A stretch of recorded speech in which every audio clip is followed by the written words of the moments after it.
Who Killed Zebedee? By Wilkie Collins. A first word for myself. Before the doctor left me one evening, I asked him how much longer I was likely to live. He answered, "It's not easy to say. You may die before I can get back to you in the morning, or you may live to the end of the month." I was alive enough on the next morning to think of the needs of my soul, and being a member of the Roman Catholic Church, to send for the priest. The history of my sins, related in confession, included blameworthy neglect of a duty which I owed to the laws of my country. In the priest's opinion, and I agreed with him, I was bound to make public acknowledgment of my fault, as an act of penance becoming to a Catholic Englishman. We concluded thereupon to try a division of labour. I related the circumstances, while his reverence took the pen and put the matter into shape. Here follows what came of it. When I was a young man of 25, I became a member of the London police force. After nearly 2 years' ordinary experience of the responsible and ill-paid duties of that vocation, I found myself employed on my first serious and terrible case of official inquiry, relating to nothing less than the crime of murder. The circumstances were these. I was then attached to a station in the northern district of London, which I beg permission not to mention more particularly. On a certain Monday in the week, I took my turn of night duty. Up to 4 in the morning, nothing occurred at the station house out of the ordinary way. It was then springtime, and between the gas and the fire, the room became rather hot. I went to the door to get a breath of fresh air, much to the surprise of our inspector on duty, who was constitutionally a chilly man. There was a fine rain falling, and a nasty damp in the air sent me back to the fireside. I don't suppose I had sat down for more than a minute when the swinging door was violently pushed open. A frantic woman ran in with a scream and said, "Is this the station house?" Our inspector, otherwise an excellent officer, had, by some perversity of nature, a hot temper in his chilly constitution. "Why, bless the woman, can't you see it is?" he says. "What's the matter now?" "Murder's the matter," she burst out. "For God's sake, come back with me. It's at Mrs. Cross Capel's lodging-house, number 14 Lee High Street. A young woman has murdered her husband in the night. With a knife, sir. She says she thinks she did it in her sleep." I confess I was startled by this, and the third man on duty, a sergeant, seemed to feel it too. She was a nice-looking young woman, even in her terrified condition, just out of bed with her clothes huddled on anyhow. I was partial in those days to a tall figure, and she was, as they say, my style. I put a chair for her, and the sergeant poked the fire. As for the inspector, nothing ever upset him. He questioned her as coolly as if it had been a case of petty larceny. "Have you seen the murdered man?" he asked. "No, sir." "Or the wife?" "No, sir. I didn't dare go into the room. I only heard about it." "Oh. And who were you? One of the lodgers?" "No, sir. I'm the cook." "Isn't there a master in the house?" "Yes, sir. He's frightened out of his wits. And the housemaid's gone for the doctor. It all falls on the poor servants, of course. Oh, why did I ever set foot in that horrible house?" The poor soul burst out crying and shivered from head to foot.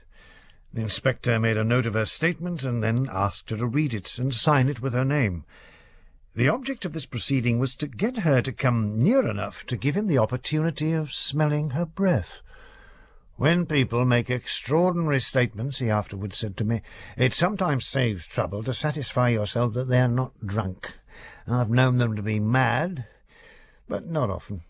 You'll generally find that in their eyes." She roused herself and signed her name, Priscilla Thurlby. The inspector's own test proved her to be sober, and her eyes, a nice light blue colour, mild and pleasant, no doubt, when they were not staring with fear and red with crying, satisfied him, as I supposed, that she was not mad. He turned the case over to me in the first instance. I saw that he didn't believe in it, even yet. "Go back with her to the house," he says. "This may be a stupid hoax, or a quarrel exaggerated. See to it yourself, and hear what the doctor says. If it is serious, send word back here directly, and let nobody enter the place or leave it till we come. Stop. You know the form if any statement is volunteered?" "Yes, sir. I am to caution the persons that whatever they say will be taken down and may be used against them." "Quite right. You'll be an inspector yourself one of these days. Now, miss." With that he dismissed her, under my care. Lehigh Street was not very far off, about 20 minutes' walk from the station. I confess I thought the inspector had been rather hard on Priscilla. She was herself naturally angry with him. "What does he mean," she says, "by talking of a hoax? Oh, I wish he was as frightened as I am. This is the first time I've been out at service, and I did think I had found a respectable place." I said very little to her, feeling, if the truth must be told, rather anxious about the duty committed to me. On reaching the house, the door was opened from within before I could knock.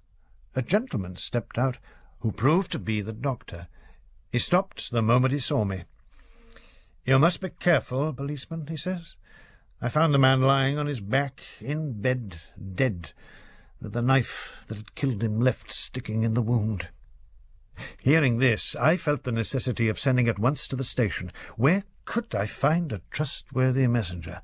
I took the liberty of asking the doctor if he would repeat to the police what he had already said to me. The station was not much out of his way home. He kindly granted my request. The landlady, Mrs. Crosscaple, joined us while we were talking. She was still a young woman, not easily frightened, as far as I could see, even by a murder in the house. Her husband was in the passage behind her. He looked old enough to be her father, and he so trembled with terror that some people might have taken him for the guilty person. I removed the key from the street door after locking it, and I said to the landlady, "Nobody must leave the house or enter the house till the inspector comes. I must examine the premises to see if anyone has broken in."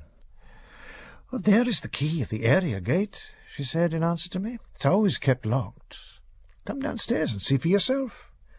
Priscilla went with us. Her mistress set her to work to light the kitchen fire. "Some of us," says Mrs. Crosscaple, "may be the better for a cup of tea."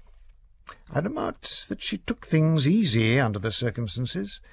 She answered that the landlady of a London lodging-house could not afford to lose her wits, no matter what might happen. I found the gate locked and the shutters of the kitchen window fastened. The back kitchen and back door were secured in the same way. No person was concealed anywhere. Returning upstairs, I examined the front parlour window. There, again, the barred shutters answered for the security of that room. A cracked voice spoke through the door of the back parlour. "The policeman can come in," it said, "if he will promise not to look at me." I turned to the landlady for information. "It's my parlour lodger, Miss Mybus," she said. "A most respectable lady." Going into the room, I saw something rolled up perpendicularly in the bed curtains. Miss Mybus had made herself modestly invisible in that way. Having now satisfied my mind about the security of the lower part of the house, and having the key safe in my pocket, I was ready to go upstairs. On our way to the upper regions, I asked if there had been any visitors on the previous day. There had been only 2 visitors, friends of the lodgers, and Mrs. Crosscaple herself had let them both out. My next inquiry related to the lodgers themselves. On the ground floor there was Miss Mybus. On the first floor, occupying both rooms, Mr. Barfield, an old bachelor employed in a merchant's office. On the second floor, in the front room, Mr. John Zebedee, the murdered man, and his wife. In the back room, Mr. Deluc, described as a cigar agent and supposed to be a Creole gentleman from Martinique. In the front garret, Mr. and Mrs. Cross-Capel. In the back garret, the cook and the housemaid. These were the inhabitants regularly accounted for. I asked about the servants. "Both excellent characters," says the landlady, "or they would not be in my service." We reached the second floor, and found the housemaid on the watch outside the door of the front room. Not as nice a woman personally as the cook, and sadly frightened, of course. Her mistress had posted her to give the alarm in the case of an outbreak on the part of Mrs. Zebedee, kept locked up in the room. My arrival relieved the housemaid of further responsibility. She ran downstairs to her fellow servant in the kitchen. I asked Mrs. Cross-Capel how and when the alarm of the murder had been given. "Soon after 3 this morning," says she. "I was woke by the screams of Mrs. Zebedee. I found her out here on the landing, and Mr. Deluc in great alarm trying to quiet her. Sleeping in the next room, he had only to open his door when her screams woke him. My dear John's murdered. I am the miserable wretch. I did it in my sleep." She repeated these frantic words over and over again until she dropped in a swoon. Mr. Deluc and I carried her back into the bedroom. We both thought the poor creature had been driven, distracted by some dreadful dream. But when we got to the bedside... Oh, don't ask me what we saw. The doctor's told you about it already. I was once a nurse in a hospital and accustomed, as such, to horrid sights. It turned me cold and giddy, notwithstanding. As for Mr. Deluc, I thought he would have had a fainting fit next. Hearing this, I inquired if Mrs. Zebedee had said or done any strange things since she had been Mrs. Cross-Capel's lodger. "Oh, you think she's mad?" says the landlady. "And anybody would be of your minds when a woman accuses herself of murdering her husband in her sleep. All I can say is that up to this morning a more quiet, sensible, well-behaved little person than Mrs. Zebedee I never met with. Oh, only just married, mind, and as fond of her unfortunate husband as a woman could be. I should have called them a pattern couple in their own line of life." There was no more to be said on the landing. We unlocked the door and went into the room.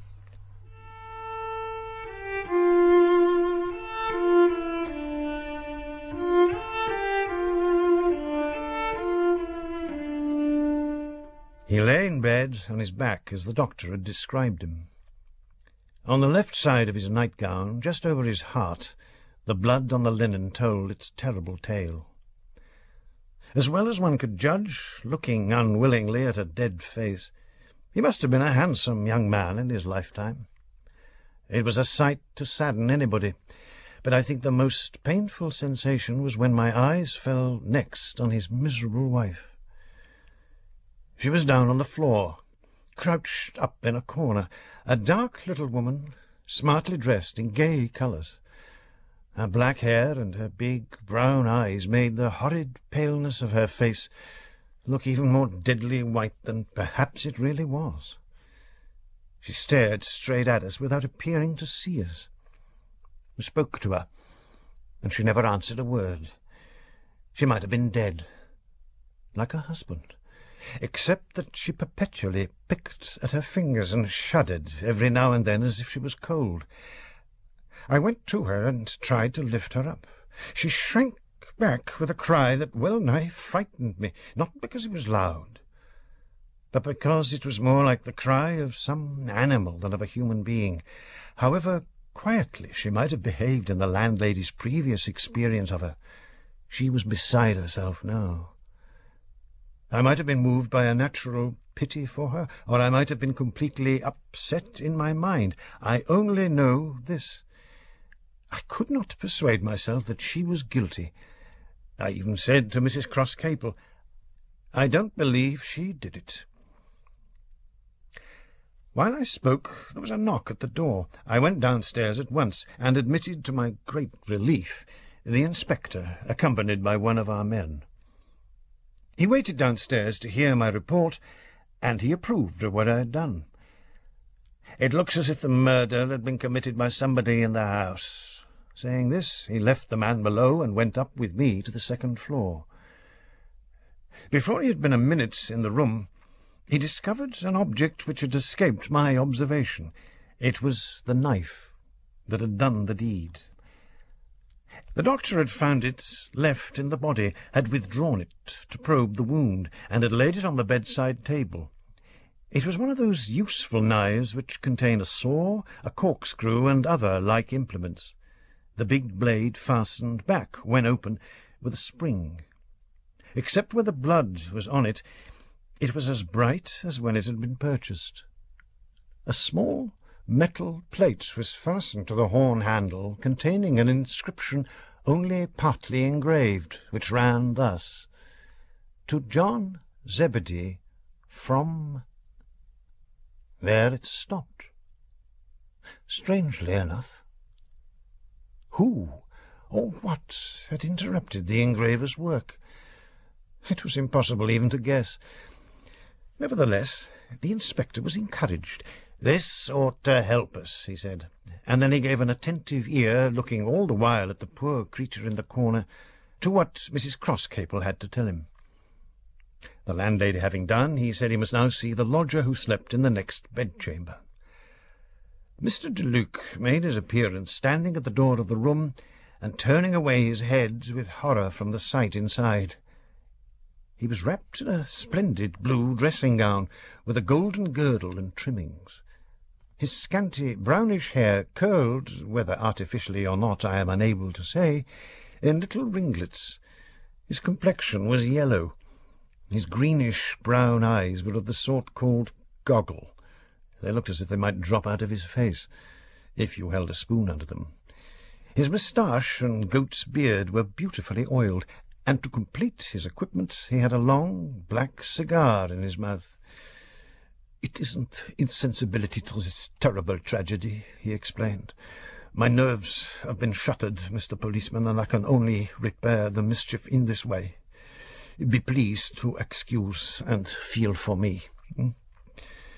The inspector questioned this witness sharply and closely. He was not a man to be misled by appearances, but I could see that he was far from liking or even trusting Mr. Deluc. Nothing came of the examination except what Mrs. Crosscaple had in substance already mentioned to me. Mr. Deluc returned to his room. "How long has he been lodging with you?" the inspector asked as soon as his back was turned. "Nearly a year," the landlady answered. "Did he give you a reference?" "As good a reference as I could wish for." Thereupon she mentioned the names of a well-known firm of cigar merchants in the city. The inspector noted the information in his pocket-book. "I would rather not relate in detail what happened next. It is too distressing to be dwelt on. Let me only say that the poor, demented woman was taken away in a cab to the station-house. The inspector possessed himself of the knife and of a book found on the floor called The World of Sleep. The portmanteau containing the luggage was locked, and then the door of the room was secured, the keys in both cases being left in my charge. My instructions were to remain in the house and allow nobody to leave it until I heard again shortly from the inspector. The coroner's inquest was adjourned, and the examination before the magistrate ended in a remand, Mrs. Zebedee being in no condition to understand the proceedings in either case. The surgeon reported her to be completely prostrated by a terrible nervous shock. When he was asked if he considered her to have been a sane woman before the murder took place, he refused to answer positively at that time. A week passed. The murdered man was buried, his old father attending the funeral. I occasionally saw Mrs. Crosscaple and the two servants for the purpose of getting such further information as was thought desirable. Both the cook and the housemaid had given their month's notice to quit, declining in the interest of their characters to remain in a house which had been the scene of a murder. Mr. Deluc's nerves led also to his removal. His rest was now disturbed by frightful dreams. He paid the necessary forfeit money and left without notice. The first-floor lodger, Mr. Barfield, kept his rooms, but obtained leave of absence from his employers and took refuge with some friends in the country. Miss Mybus alone remained in the parlours. "When I am comfortable," the old lady said, "nothing moves me at my age. A murder up 2 pairs of stairs is nearly the same thing as a murder in the next house. Distance, you see, makes all the difference." It mattered little to the police what the lodgers did. We had men in plain clothes watching the house night and day. Everybody who went away was privately followed, and the police in the districts to which they retired were warned to keep an eye on them after that. As long as we failed to put Mrs. Zebedee's extraordinary statement to any sort of test, to say nothing of having proved unsuccessful thus far in tracing the knife to its purchaser, we were bound to let no person living under Mr. Crosscaple's roof on the night of the murder slip through our fingers. In a fortnight more, Mrs. Zebedee had sufficiently recovered to make the necessary statements, after the preliminary caution addressed to persons in such cases. The surgeon had no hesitation now in reporting her to be a sane woman. Her station in life had been domestic service. She had lived for 4 years in her last place as lady's maid, with a family residing in Dorsetshire. The one objection to her had been the occasional infirmity of sleepwalking, which made it necessary that one of the other female servants should sleep in the same room, with the door locked and the key under her pillow. In all other respects, the lady's maid was described by her mistress as a perfect treasure. In the last 6 months of her service, a young man named John Zebedee entered the house with a written character as a footman. He soon fell in love with the nice little lady's maid, and she heartily returned the feeling. They might have waited for years before they were in a pecuniary position to marry, but for the death of Zebedee's uncle, who left him a little fortune of £2,000. They were now, for persons in their station, rich enough to please themselves, and they were married from the house in which they had served together, the little daughters of the family showing their affection for Mrs. Zebedee by acting as her bridesmaids. The young husband was a careful man. He decided to employ his small capital to the best advantage by sheep farming in Australia. His wife made no objection. She was ready to go wherever John went. Accordingly, they spent their short honeymoon in London, so as to see for themselves the vessel in which their passage was to be taken. They went to Mrs. Crosscaple's lodging-house, because Zebedee's uncle had always stayed there when in London. 10 days were to pass before the day of embarkation arrived. This gave the young couple a welcome holiday and a prospect of amusing themselves to their heart's content among the sights and shows of the great city. On their first evening in London they went to the theatre. They were both accustomed to the fresh air of the country, and they felt half stifled by the heat and the gas. However, they were so pleased with an amusement which was new to them that they went to another theatre on the next evening. On this second occasion John Zebedee found the heat unendurable. They left the theatre and got back to their lodgings toward 10 o'clock. Let the rest be told in the words used by Mrs. Zebedee herself. She said, "We sat talking for a little while in our room, and John's headache got worse and worse. I persuaded him to go to bed, and I put out the candle, the fire giving sufficient light to undress by, so that he might the sooner fall asleep. But he was too restless to sleep. He asked me to read him something. Books always made him drowsy at the best of times. I had not myself begun to undress, so I lit the candle again, and I opened the only book I had. John had noticed it at the railway bookstall by the name of The World of Sleep. He used to joke with me about my being a sleepwalker, and he said, 'Here's something that's sure to interest you,' and he made me a present of the book. Before I'd read to him for more than half an hour, he was fast asleep. Not feeling that way inclined, I went on reading to myself. The book did indeed interest me. There was one terrible story which took a hold on my mind. The story of a man who stabbed his own wife in a sleepwalking dream. I thought of putting down my book after that, and then changed my mind again and went on. The next chapters were not so interesting. They were full of learned accounts of why we fall asleep and what our brains do in that state and such like. It ended in my falling asleep, too, in my armchair by the fireside. I don't know what o'clock it was when I went to sleep. I don't know how long I slept or whether I dreamed or not. The candle and the fire had both burned out, and it was pitch dark when I woke. I can't even say why I woke, unless it was the coldness of the room. There was a spare candle on the chimney-piece. I found the matchbox and got a light. Then for the first time I turned round toward the bed, and I saw... She had seen the dead body of her husband, murdered while she was unconsciously at his side. And she fainted, poor creature, at the bare remembrance of it. The proceedings were adjourned. She received every possible care and attention, the chaplain looking after her welfare as well as the surgeon. I've said nothing of the evidence of the landlady and servants. It was taken as a mere formality. What little they knew proved nothing against Mrs. Zebedee. The police made no discoveries that supported her first frantic accusation of herself. Her master and mistress, where she had been last in service, spoke of her in the highest terms. We were at a complete deadlock.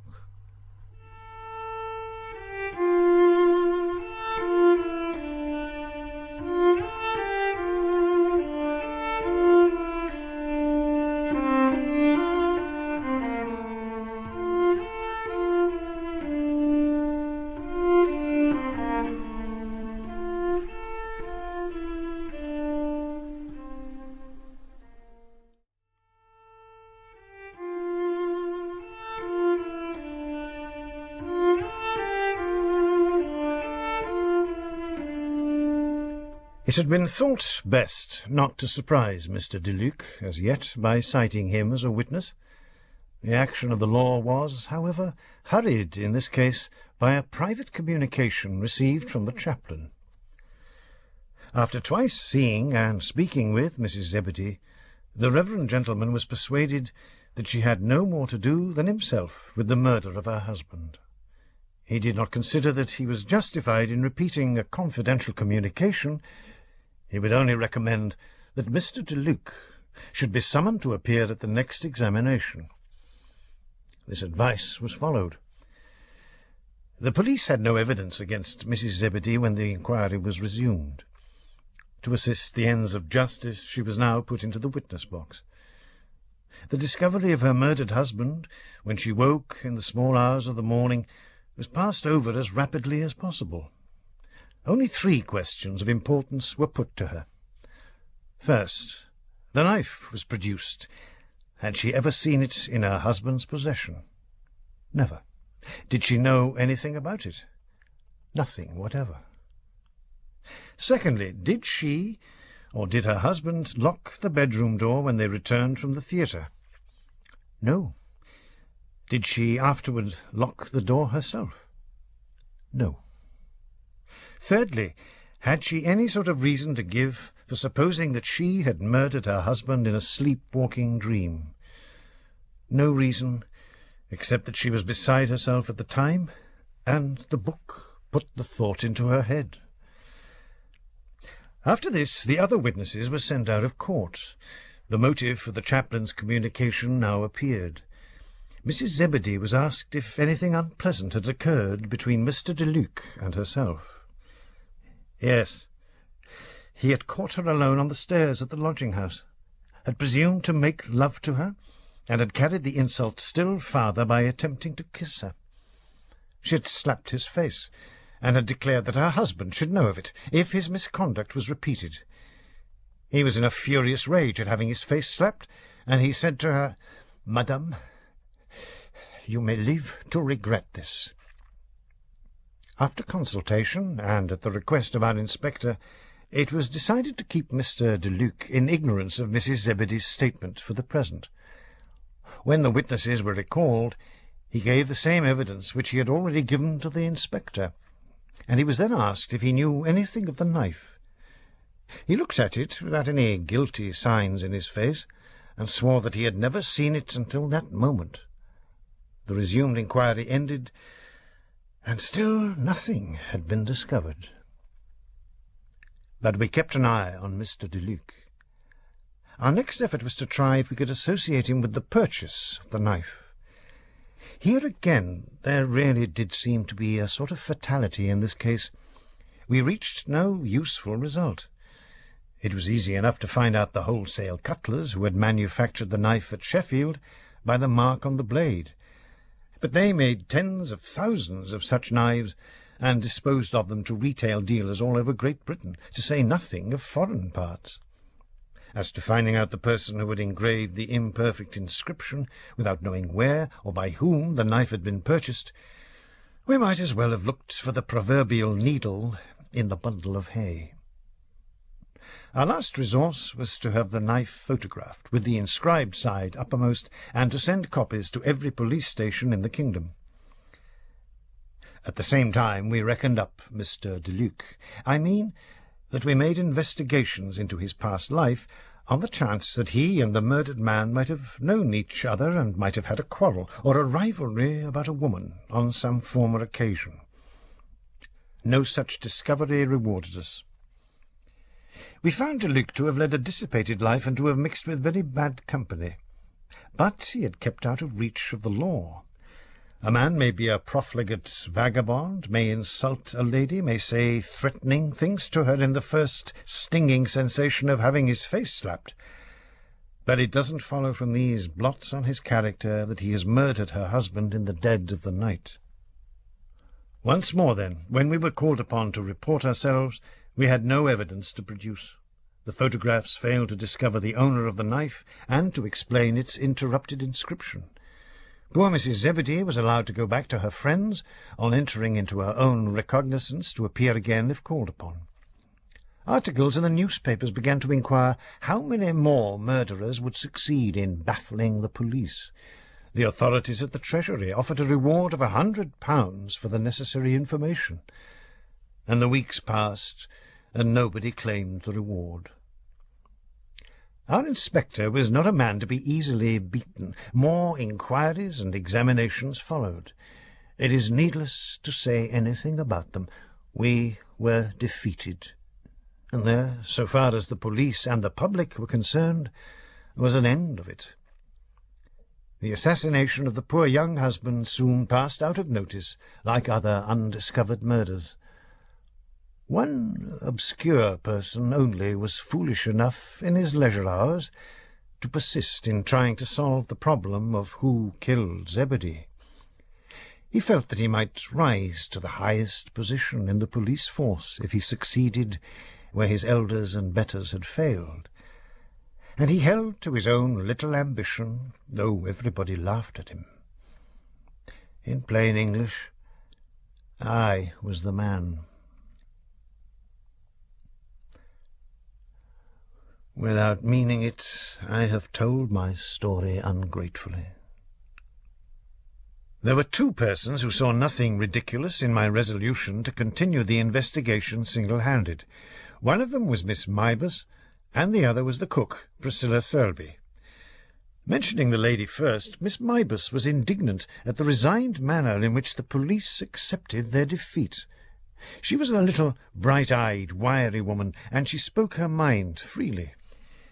"This comes home to me," she said. "Just look back for a year or two. I can call to mind 2 cases of persons found murdered in London, and the assassins have never been traced. I am a person, too, and I ask myself if my turn is not coming next. You're a nice-looking fellow, and I like your pluck and perseverance. Come here as often as you think right, and say you are my visitor if they make any difficulty about letting you in. One thing more. I have nothing particular to do, and I am no fool. Here, in the parlours, I see everybody who comes into the house or goes out of the house. Leave me your address. I may get some information for you yet." With the best intentions, Miss Mybus found no opportunity of helping me. Of the two, Priscilla Thurlby seemed more likely to be of use. In the first place, she was sharp and active, and not having succeeded in getting another situation as yet, was mistress of her own movements. In the second place, she was a woman I could trust. Before she left home to try domestic service in London, the parson of her native parish gave her a written testimonial, of which I append a copy. Thus it ran: "I gladly recommend Priscilla Thurlby for any respectable employment which she may be competent to undertake.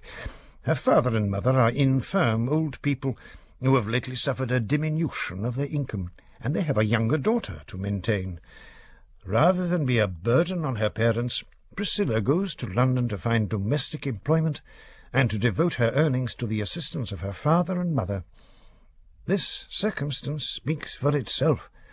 I have known the family many years, and I only regret that I have no vacant place in my own household, which I can offer to this good girl. Signed, Henry Derrington, Rector of Roth." After reading those words, I could safely ask Priscilla to help me in reopening the mysterious murder case to some good purpose. My notion was that the proceedings of the persons in Mrs. Cross-Capel's house had not been closely enough inquired into yet. By way of continuing the investigation, I asked Priscilla if she could tell me anything which associated the housemaid with Mr. Deluc. She was unwilling to answer. "I may be casting suspicion on an innocent person," she said. "Besides, I was for so short a time the housemaid's fellow servant." "You slept in the same room with her," I remarked, "and you had opportunities of observing her conduct toward the lodgers. If they had asked you at the examination what I now ask, you would have answered as an honest woman."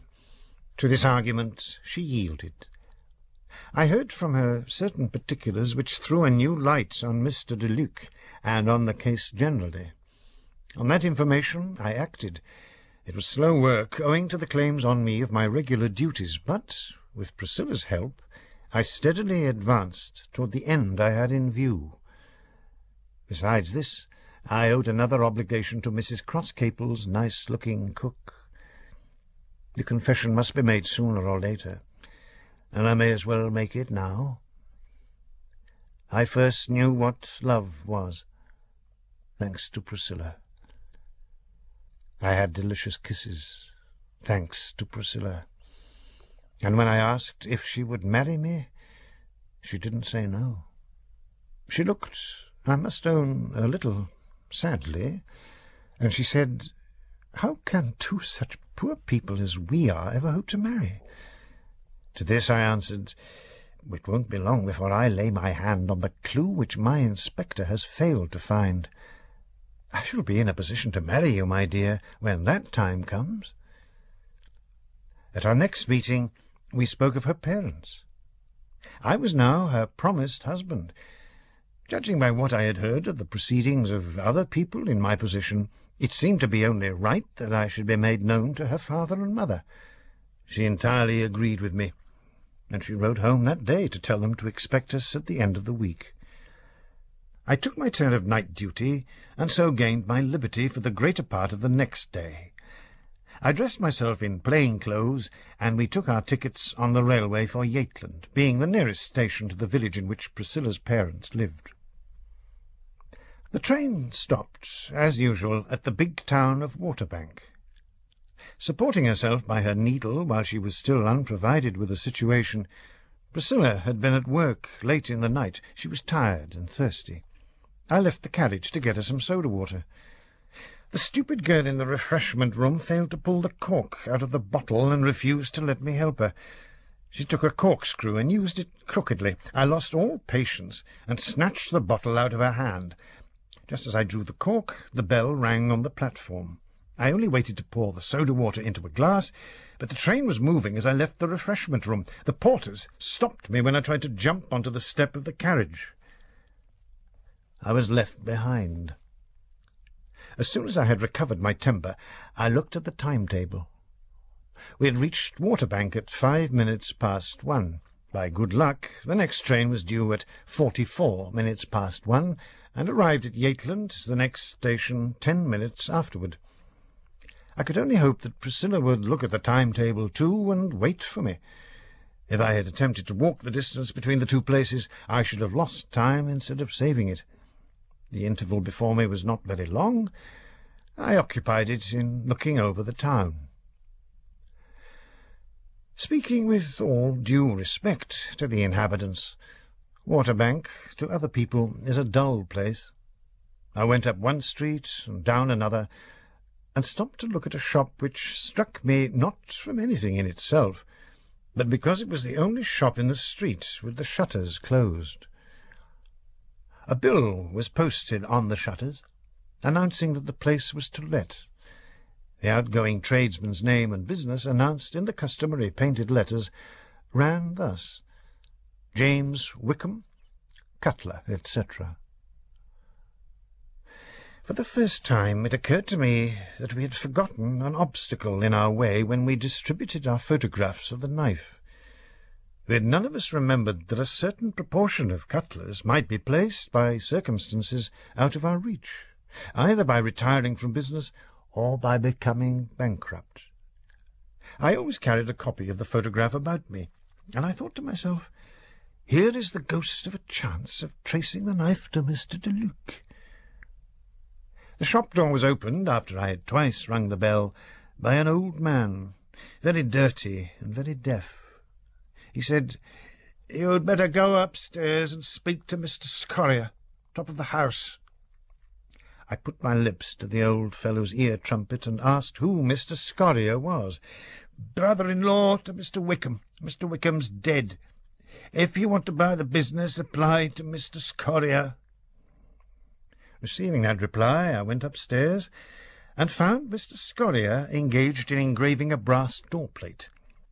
He was a middle-aged man with a cadaverous face and dim eyes. After the necessary apologies, I produced my photograph. "May I ask, sir, if you know anything of the inscription on that knife?" I said. He took his magnifying glass to look at it. "This is curious," he remarked quietly. "I remember the queer name. Zebedee. Yes, sir. I did the engraving, as far as it goes.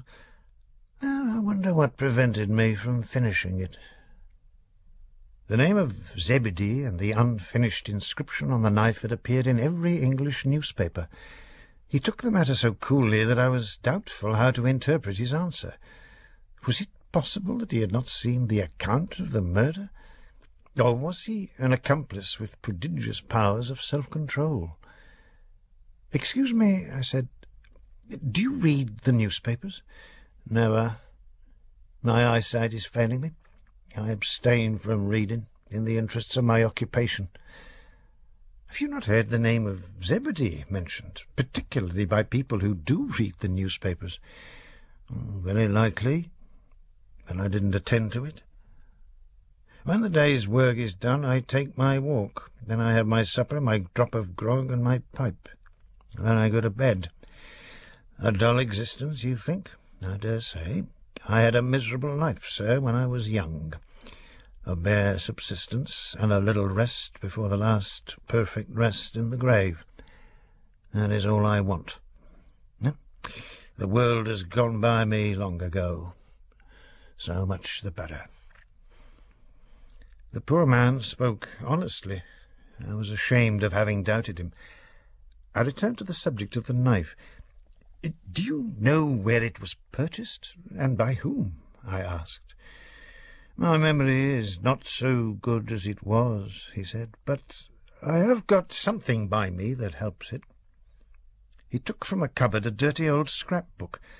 Strips of paper with writing on them were pasted on the pages, as well as I could see. He turned to an index or table of contents and opened a page. Something like a flash of life showed itself on his dismal face. "Ah, now I remember," he said. "The knife was bought of my late brother-in-law in the shop downstairs. It all comes back to me, sir. A person in a state of frenzy burst into this very room and snatched the knife away from me when I was only halfway through the inscription." I felt that I was now close on discovery. "May I see what it is that has assisted your memory?" I asked. "Oh, yes. You must know, sir, I live by engraving inscriptions and addresses, and I paste in this book the manuscript instructions which I receive, with marks of my own on the margin. For one thing, they serve as a reference to new customers, and for another thing, they do certainly help my memory." He turned the book toward me and pointed to a slip of paper which occupied the lower half of a page. I read the complete inscription, intended for the knife that killed Zebedee, and written as follows: "To John Zebedee, from Priscilla Thurlby."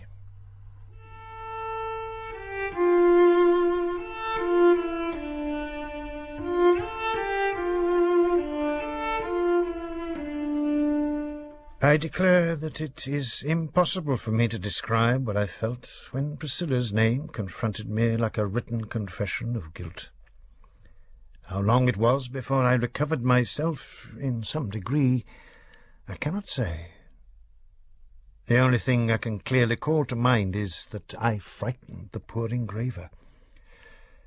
My first desire was to get possession of the manuscript inscription. I told him I was a policeman, and summoned him to assist me in the discovery of a crime. I even offered him money. He drew back from my hand. "You shall have it for nothing," he said, "if you will only go away and never come here again." He tried to cut it out of the page, but his trembling hands were helpless. I cut it out myself and attempted to thank him. He wouldn't hear me. "Go away," he said. "I don't like the look of you." It may be here objected that I ought not to have felt so sure as I did of the woman's guilt until I had got more evidence against her. The knife might have been stolen from her, supposing she was the person who had snatched it out of the engraver's hands, and might have been afterward used by the thief to commit the murder. All very true. But I never had a moment's doubt in my own mind from the time when I read the damnable line in the engraver's book. I went back to the railway without any plan in my head. The train by which I had proposed to follow her had left Waterbank. The next train that arrived was for London. I took my place in it, still without any plan in my head. At Charing Cross a friend met me. He said, "You're looking miserably ill. Come and have a drink." I went with him. The liquor was what I really wanted. It strung me up and cleared my head. He went his way, and I went mine. In a little while more I determined what I would do. In the first place, I decided to resign my situation in the police, from a motive which will presently appear. In the second place, I took a bed at a public house. She would no doubt return to London, and she would go to my lodgings to find out why I had broken my appointment. To bring to justice the one woman whom I had dearly loved was too cruel a duty for a poor creature like me. I preferred leaving the police force. On the other hand, if she and I met before time had helped me to control myself, I had a horrid fear that I might turn murderer next and kill her then and there. The wretch had not only all but misled me into marrying her, but also into charging the innocent housemaid with being concerned in the murder. The same night I hit on a way of clearing up such doubts as still harassed my mind. I wrote to the rector of Roth, informing him that I was engaged to marry her, and asking if he would tell me, in consideration of my position, what her former relations might have been with the person named John Zebedee. By return of post I got this reply. Sir, under the circumstances, I think I am bound to tell you confidentially what the friends and well-wishers of Priscilla have kept secret for her sake. Zebedee was in service in this neighbourhood. I am sorry to say it of a man who has come to such a miserable end, but his behaviour to Priscilla proves him to have been a vicious and heartless wretch. They were engaged, and I add with indignation he tried to seduce her under a promise of marriage. Her virtue resisted him, and he pretended to be ashamed of himself. The banns were published in my church. On the next day Zebedee disappeared and cruelly deserted her. He was a capable servant, and I believe he got another place. I leave you to imagine what the poor girl suffered under the outrage inflicted on her. Going to London with my recommendation, she answered the first advertisement that she saw, and was unfortunate enough to begin her career in domestic service in the very lodging-house to which, as I gather from the newspaper report of the murder, the man Zebedee took the person whom he married after deserting Priscilla. Be assured that you are about to unite yourself to an excellent girl, and accept my best wishes for your happiness. It was plain from this that neither the rector nor the parents and friends knew anything of the purchase of the knife. The one miserable man who knew the truth was the man who had asked her to be his wife. I owed it to myself, at least so it seemed to me, not to let it be supposed that I, too, had meanly deserted her. Dreadful as the prospect was, I felt that I must see her once more, and for the last time. She was at work when I went into her room. As I opened the door, she started to her feet. Her cheeks reddened and her eyes flashed with anger. I stepped forward, and she saw my face. My face silenced her. I spoke in the fewest words I could find. "I have been to the cutler's shop at Waterbank," I said. "There is the unfinished inscription on the knife, complete in your handwriting. I could hang you by a word. God forgive me. I can't say the word." Her bright complexion turned to a dreadful clay colour. Her eyes were fixed and staring like the eyes of a person in a fit. She stood before me, still and silent. Not saying more, I dropped the inscription into the fire. Without saying more, I left her. I never saw her again. But I heard from her a few days later. The letter has long since been burned. I wish I could have forgotten it as well. It sticks to my memory. If I die with my senses about me, Priscilla's letter will be my last recollection on earth. In substance, it repeated what the rector had already told me. Further, it informed me that she had bought the knife as a keepsake for Zebedee in place of a similar knife which he had lost. On the Saturday she made the purchase and left it to be engraved. On the Sunday the banns were put up. On the Monday she was deserted, and she snatched the knife from the table while the engraver was at work. She only knew that Zebedee had added a new sting to the insult inflicted on her when he arrived at the lodgings with his wife. Her duties as cook kept her in the kitchen, and Zebedee never discovered that she was in the house. I still remember the last lines of her confession. "The devil entered into me when I tried their door, on my way up to bed, and found it unlocked, and listened a while, and peeped in. I saw them by the dying light of the candle, one asleep on the bed, the other asleep by the fireside.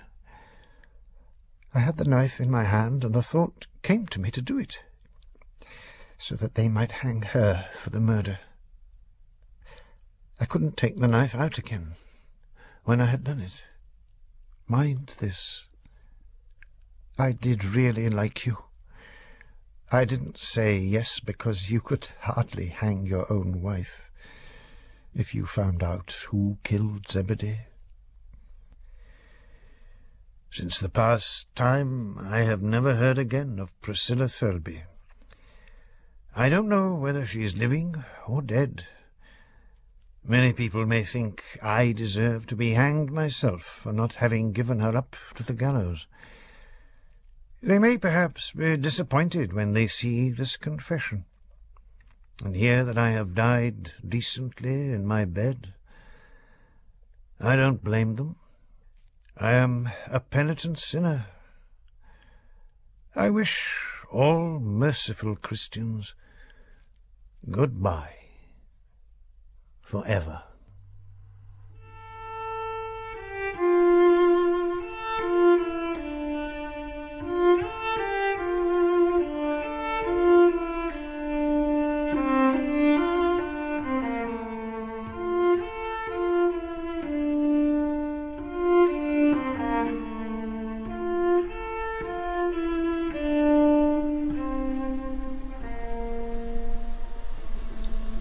Ronald Pickup was reading Who Killed Zebedee by Wilkie Collins. The producer was Joanne Reardon.